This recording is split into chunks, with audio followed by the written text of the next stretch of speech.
or, to do what. So at that time, there was one, I think, Corporal Conte. He is still at the Fajara barracks, Ibrahim Conte. So he had an exchange with Sana. Actually, I don't know what happened, but he was very rude to Sana and he was insulting. So now, Sana said, now no negotiation. Now they have to enter the truck and then we take them to Yundum barracks. So they ordered people to enter, and then Conte was still refusing to enter. And that time, Sana said that if Conte doesn't enter, there was a soldier who was carrying a rocket-propelled grenade that he was going to fire it on the gendarmes. So it was the people who were being arrested who they themselves grabbed Conte and then throw Conte into the truck. Then we were driven to Yundum. So we were kept in Yundum for, I think, 2-3 days. Then they let us out. When we were let out... Sorry, just a few questions on that. Where were you kept in Yundum? Yundum, I recall, I think the NCO mess, I was kept at the mess. At the senior NCO mess, just when you enter Yundum now, after the military police, there is a place, it was the senior NCO mess. I was kept there in the hall, the senior NCO's mess hall, and then they have guards there. Was your family aware of where you were during those 3 days?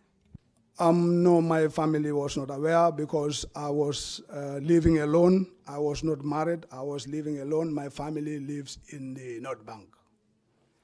But my brother, who is here, Osman, came to contact to see what is wrong with me well after that. So after these few days when we were released, then I went back to Fajara barracks. Before going, we heard that the army officers are breaking into people's houses in Fajara and then stealing their items. And then I had valuable items in my house that time, including that time a video and a standard television, which was not much. Most of the soldiers used to come to my house to watch movies that time. So straight away from Yundum, I run straight to my house. Fortunately, at my building, I have found that it is a corner building. The army had established a guard post there. So my house was not broken into. I came, I greeted the guards, and I opened my house, and I checked my things, and everything was intact. So then they said that they were writing the names of people at the main headquarters in Fajara barracks there, so I went there to give my name. When they asked, I said I was in Yundum, so I heard that they are giving them, so I also came and give my name. And from that time, they instructed that people be reporting to the Fajara barracks, to the Fajara barracks, yes, not at the school, so we were reporting at the Fajara barracks. Then subsequently, after a while, they read the posting list, and then I happened to know that I was posted in Farafenye. So arrangements were made, and then I reported to Farafenye. When the events of November 11, 1994 occurred, where were you living at that time?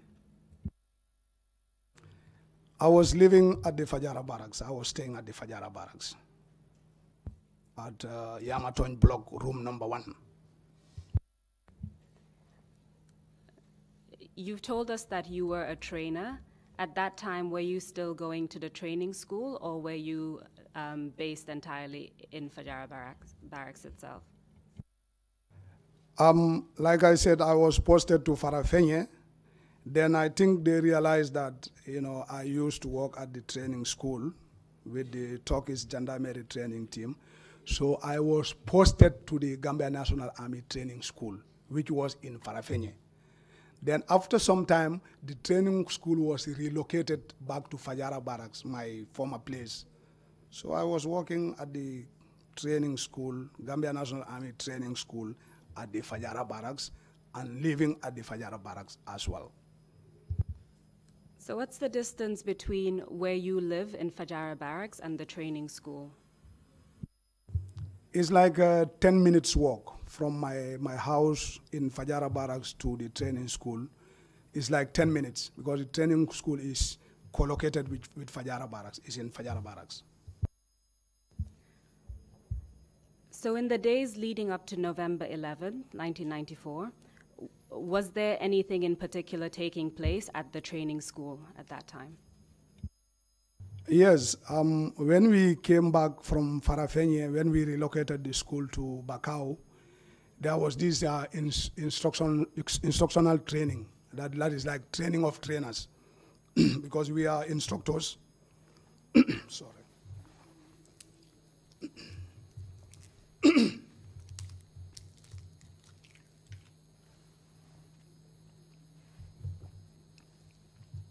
We are instructors, of course, preparing to train potential trainers at the training school. So we have our own training of trainers at the school. But also around that time, there were these new weapons that were imported or smuggled into the Gambia by the Armed Forces Provisional Ruling Council into the Gambia. So part of the training also was training on those weapons. Although those weapons, because I was trained in Turkey, I had already seen them. There were new weapons in the Gambia, but I have already seen them. I have already operated most of, if not almost of them. So training in those weapons was also part of the training program at the training school at that time. You said that the weapons were imported or smuggled. Can you tell us from where? Well, they said they were smuggled from Ukraine. They were smuggled from Ukraine. Also, when I saw the weapons, because these are Soviet-made weapons, you know, because every region, when they produce certain weapons, there are some characteristics that are peculiar to them. So when I saw the weapons, I knew they are from the former Eastern Soviet states. So when I got the information that they are from Ukraine, you know, in my mind, I agree that they must be from Ukraine. So can you tell us what kind of weapons we're talking about?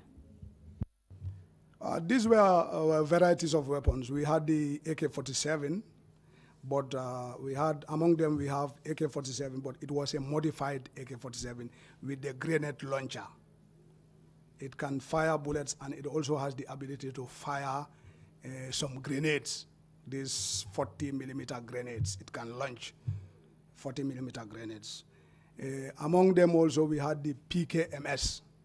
These were the modified PKT, which used to be produced by the Soviets, but down the time they modernized them to PKMS, and they have got a bipod and tripod, some leg light for supporting fire, light supporting, medium supporting fire to a section or a platoon.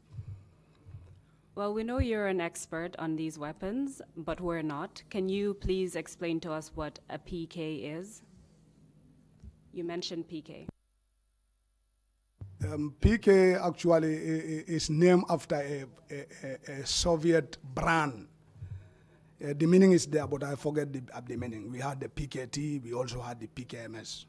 But like AK-47, Andrew Klasnikov, 1947, PK also have got a brand that it is named after, but precisely I cannot remember right now.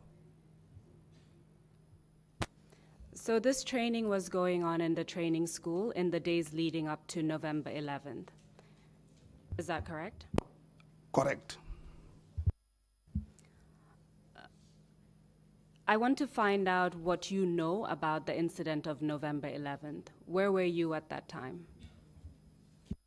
November 11, I was at the Gambia National Army Training School, and I was still residing in Fajara Barracks. Can you tell us the events of November 11th as far as you experienced it? Okay. Actually, that weapon course was going on at the school, and the course ended on the 10th of November, 1994. You know, so the following day was supposed to be the Army Day. You know, there is usually a ceremony, and the course ended on the 10th. So the course participants were supposed to obviously graduate on the 11th. Then usually after the training, you do weapon cleaning and then return the weapons to the armory. So we did that on that day. We returned the weapon at the armory. But on that day also, my brother Osman, this one sitting here, he had problem with the wife. And the wife went to Busumbala. So around that time, I was making negotiations with Usman to go and pick the wife because the wife was pregnant. So when I left early that day, on the 10th, that afternoon, I went to Usman in Kololi. Then from there, our other brother, Amadou, I went with Amadou. We drove to Busumbala to go and pick my brother's wife. But when we arrived there, the guy where my brother's wife went had gone for work, and definitely we cannot pick the lady until the guy is back. So he was late to close from work. I think around 9 o'clock. He closed around 9 o'clock. He came. We had a lengthy talk, you know. He gave some advices. And finally, myself, the lady herself, my brother's wife, and the brother who drove us, we picked her and came back to Kololi to drop her to Usman's house. I think that was around 10 or after 10, something like that. I spent little time there, and then Usman told me that, okay, I said to Usman, I'm going. He said, why not you stay? I said, let me go, because tomorrow we are supposed to graduate. So he said, okay, go with Amadou, he will drop you at Fajara. So Amadou drove me with the car back to Fajara. Around that time, the Fajara barracks was not fenced. It was just this local barbed wire fence. Most of the areas had already collapsed.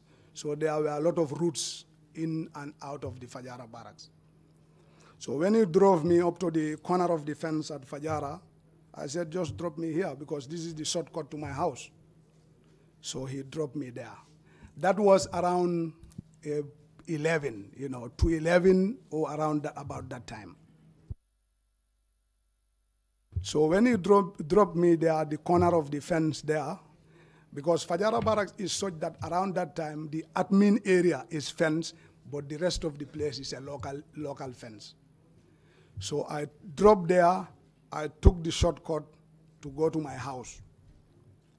As I was entering the camp, I was halted. Some two guys, you know, shouted, halt, hands up. But it's normal when you are on sentry. This is normal in the army. When you are protecting a place, if a strange person is approaching there, you are expected to, you know, do certain SOPs, certain standing operational procedures you have to apply. So when they say halt, hands up, I stood and I raised my hands up. So they say, who comes there? I said, it's me. You who? I said, it's Sergeant Ba, training school. They said, okay. When you know the person already, you say, okay, go. If you still have doubt, you can still pose more questions on the person, you know. So they cleared me, then I went to my house. Usually the camp around that time used to be very lively. After work, the soldiers, they all have, you know, music sets in their houses, and then, you know, people used to play loud music. You know, the blocks, the accommodations are always lively. People are playing music, you know, everywhere. People are, you know, running helter-skelter, making jokes, you know, to make it lively. So when I arrived at my block, I saw that, you know, the status quo is different. I didn't find almost nobody at my block, Yamaton block. So it was strange to me because it was not very late. It was around 11, maybe few minutes after 11. So I was wondering what is going on. So I opened my house. I sat, I started to play some movie. I used to have a pile of movies in my house, and every time the instructors at the training school, soldiers, I don't even know them, they used to come and enjoy films in my house. Then, suddenly one Sana came, Sana Bio. He was working under me. He was a cook at the training school. So he was working under me. He is late now. He came. We greeted, I said, Sana, but, this place is very lonely. He said, sir, there is an information that, tonight some enemies will attack the camp. Some mercenaries will attack the Fajara barracks in the night. So I was wondering, some enemies will attack the camp in the night? I said, okay. I said, the enemies, where will they come from? He said, they don't know, but they said that some foreign enemies will attack the camp. I said, okay. So I sat in, he went. He said he's going. So he went. So I sat in my house for a while. I had a second thought. I said, but if in my mind, now I'm talking to myself, some rhetorical questions to my own self. I said, if that is the case, and since I work at the training school, why not I go to the training school to find out actually what the issue is? So I prepared myself, I took shower, then I dressed up in uniform. Then I went to the training school, which is just 10 minutes walk from my accommodation. When I arrived at the training school, I didn't see nobody at the training school. The training school was empty. There was nobody.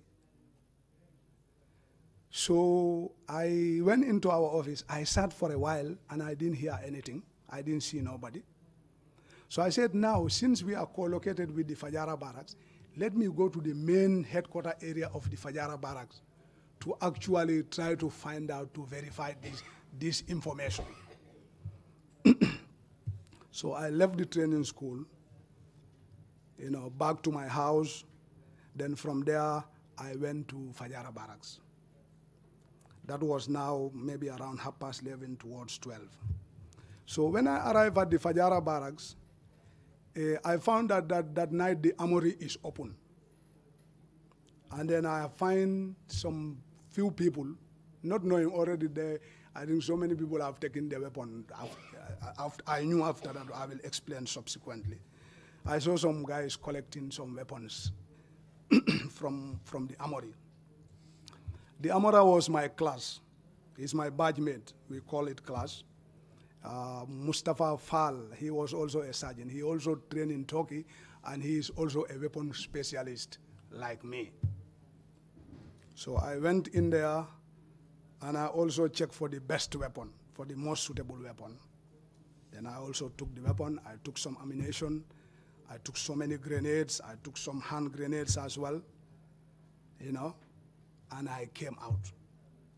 When I came out, I asked, he was busy issuing weapons. Then later I asked him, I said, but boy, what is going on? He also gave me the same information that they allege that there are enemies coming to attack the camp. So then after taking my weapon, I also remained there. I remained together with Fall. That was around after 12. So we were there nothing. Up to sharp 2 a.m. in the night. Then we had firing from around the Fajara barracks back gate, the training school area, and around the accommodation area. We had some, firing coming towards us. They were firing, and then some of the shells were landing at our place. Then also from our end, then firing started.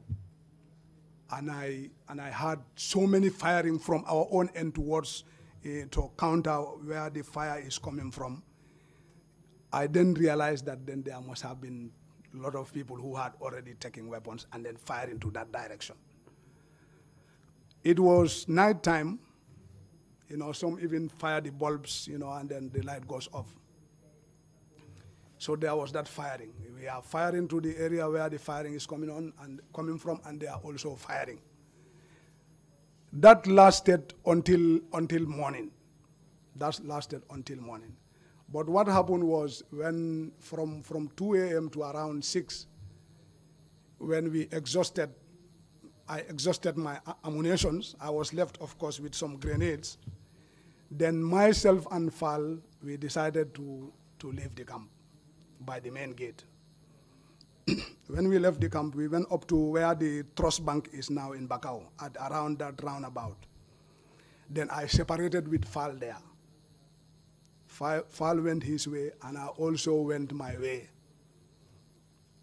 I went to Bakau. I was still hearing firing. It's a boy I know. We are from the same village, so I went there. So I was there. It was not very far from the camp, and I was still hearing the firing.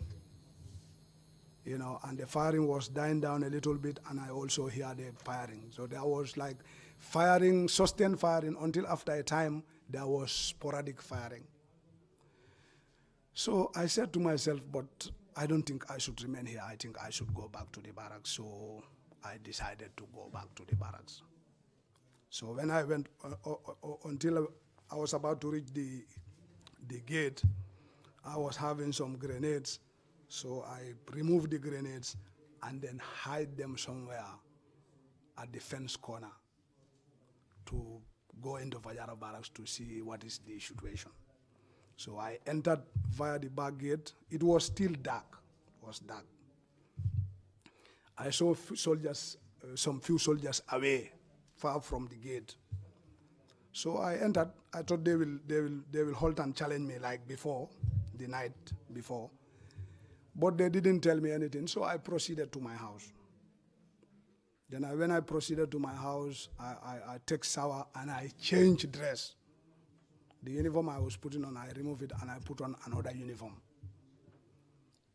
So now, then after that, I went to the training school. When I went to the training school, I didn't see nobody.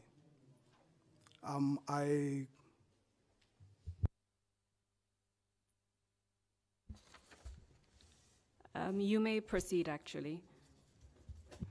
So when I went to the training school and I didn't see, I saw Sana. Sana told me that the other instructors have already reported to the Fajara barracks area. So I left the training school and I went to the Fajara barracks. That morning, it was already bright before I went to my house, take shower, go to the school and go to Fajara barracks. It was already bright. So when I went to Fajara barracks, then I saw some of my colleagues, Parfati, and then other boys, So I was there. Then I think Yaya Fande, he was also here.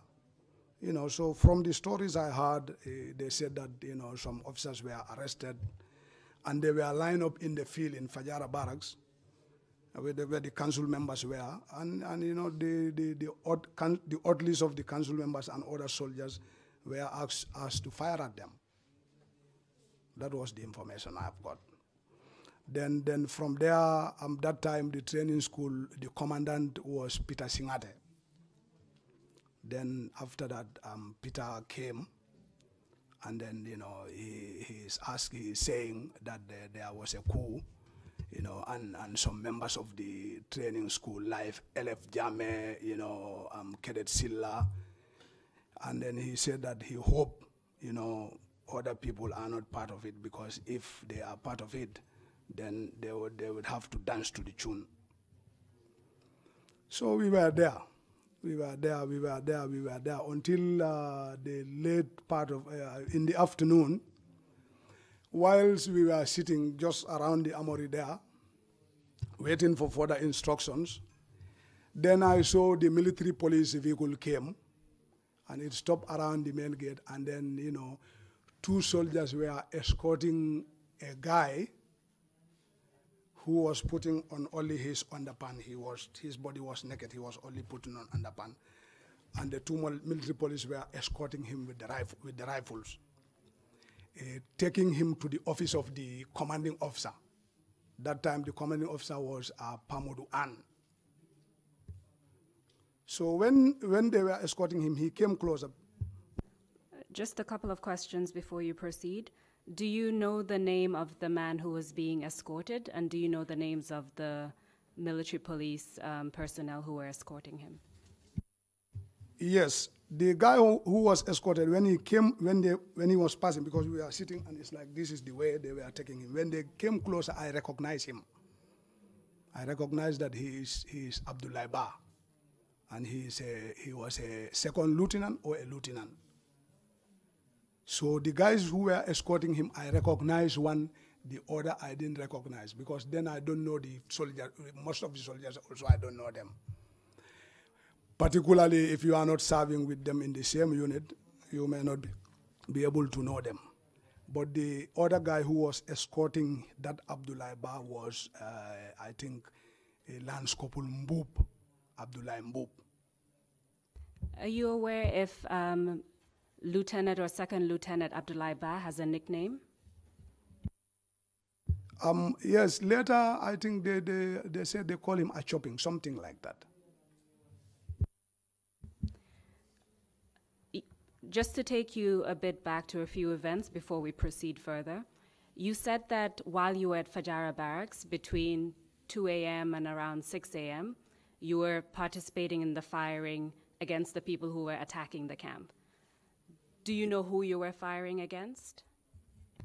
At that time, I didn't know. At that time, only thing I was also banking on was the information that there are enemies attacking the camp. But later, it came out clear that actually it was the council members with their soldiers. That is, the council members and their soldiers. Yeah. You said that Peter Signate told you about individuals who had been killed, if I'm not mistaken. He said, yeah, he told us, those who were involved from the training school, LF Jamme, Nyang Kabare, Sergeant Jadama, Samejo Trawale, and Cadet Silla, and that Cadet Silla is dead. He said that. Did he tell you what happened to the others apart from Cadet Silla? He said there are some people on the run and they are still looking for them.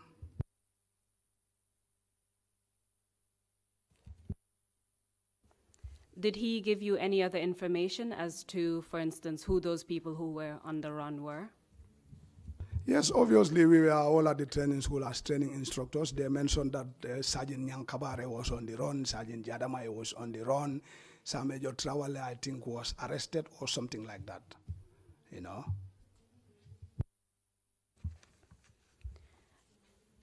Did Peter Signate tell you anything else about how Cadet Silla was killed? Who killed him? No, he did not.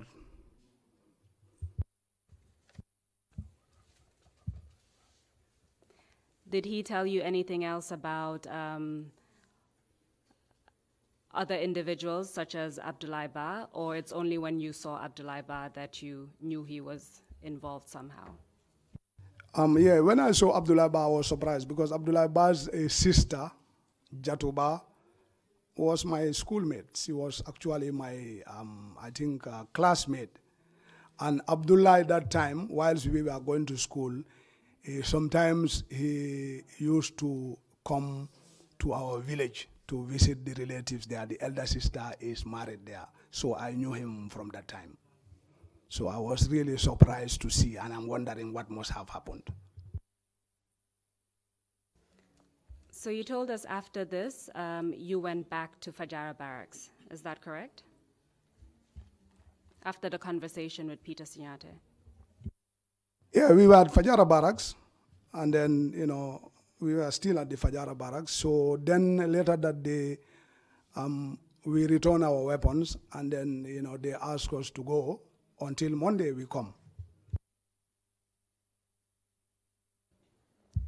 Did you receive any further information between that period and Monday when you reported back? Yes. So when I returned my weapon at the armory, then they asked us to go and come on Monday. So I decided to cross. Banjul is not far. I crossed the ferry and I went to our village, where I spent that Saturday, and then Sunday in the evening I crossed back. Then when I crossed back, then Monday I reported to the training school. So what I'm trying to establish was whether you received any further information about the events of November 11th after you left the barracks and crossed over to another village. Did you receive any further information about what happened in relation to November 11th? Yeah, when I came back on Sunday, I heard that there was an execution on Saturday. In Yondum Barracks, they mentioned around the Nyambai forest or C4 area. I received that information. But Monday when I reported at the school, Peter was our commandant. He was a second lieutenant that time. He gathered all the instructors, and then he's saying that, there was an attempted coup, and then, there are some people on the run. There are some people also, they are trying to investigate to know those who are involved. And, any of the instructors who is involved in that, that some people have already been killed. Anyone who is involved in it will also have the same fate, So he was gathering, people in the hall, and then we sit there, and then we are looking at each other, and he is telling that. He's telling those things.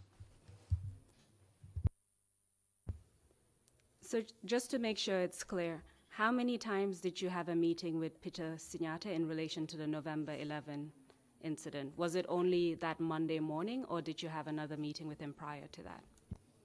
Every day, we normally, instructors and him, we normally sit together. He sits us in a hall, or we sit, and he's telling, he's saying that, there are investigations, and then, he's warning that anyone who is involved, let the individual come out, because if not, if the person happened to be known, then he will also face the same fate as the others.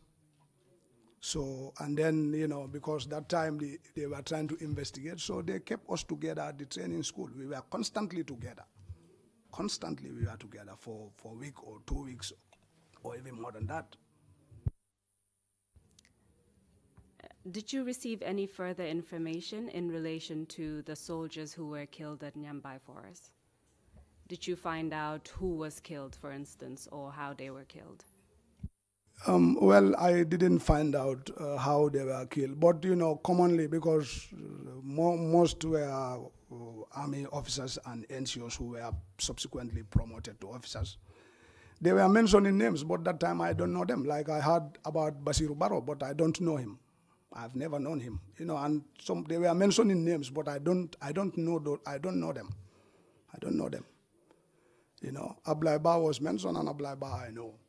But the rest, I don't know them, definitely. So this is the information that I know about that.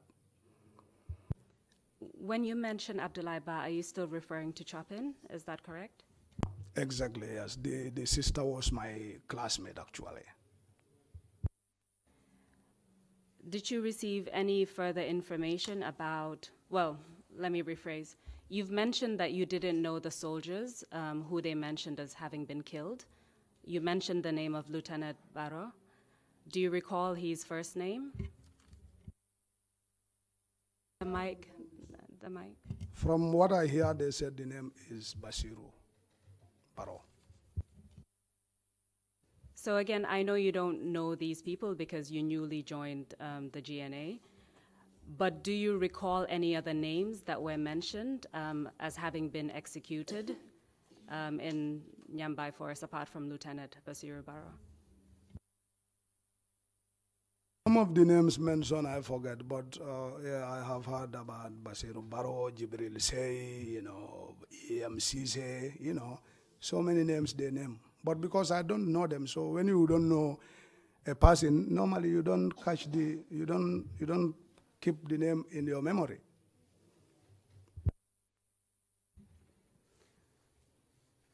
So you were involved in defending the barracks during November 11th. Is that right? Yes, I was in the barracks, and of course I was given a counterfire to the alleged enemies that will attack the camp, to defend the barracks, and also in the process to defend myself, to save my life and the lives of my comrades. So when Peter Sinyate said that they were looking for people who were involved, did you at any point mention that you were one of the people shooting or not? No, I was not mentioned. And then also, nobody also asked me, nobody investigated me, nobody asked me anything, you know. So did anything happen to you at all in relation to November 11? No, nothing happens to me.